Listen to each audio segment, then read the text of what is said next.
તો રામનવમીના તહેવારને લઈને વડોદરા જિલ્લાના સાવલી શહેરમાં પણ શાંતિ અને સુરક્ષા જાળવવા માટે પોલીસ તંત્ર સંપૂર્ણપણે સજ્જ છે। ડીવાયએસપી મિલન મોદીના નેતૃત્વ હેઠળ સ્થાનિક પોલીસે શહેરના મુખ્ય માર્ગો પર ફૂટ પેટ્રોલિંગ હાથ ધર્યું। સંવેદનશીલ વિસ્તાર ગણાતા જે સંવેદનશીલ વિસ્તારો છે તેમાં ખાસ ધ્યાન કેન્દ્રિત કરવામાં આવ્યું છે જેથી કોઈ અનિચ્છનીય ઘટના ન બને।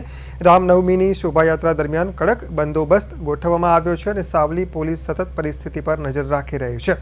આ ઉત્સવ શાંતિપૂર્ણ રીતે સંપન્ન થાય તે સુનિશ્ચિત કરવા માટે પોલીસ પ્રતિબદ્ધ છે।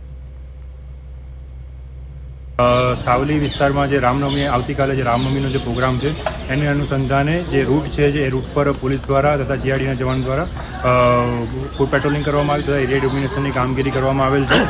સંવેદનશીલ વિસ્તારમાં પોલીસની તૈયારી વિશેષ કરેલી છે, જેમાં બોડી વન કેમેરા સાથે ત્યાં પોલીસનું ડિપ્લોયમેન્ટ છે। આ ઉપરાંત ડ્રોનની સાથે પણ પોલીસ સર્વેલન્સ કરશે।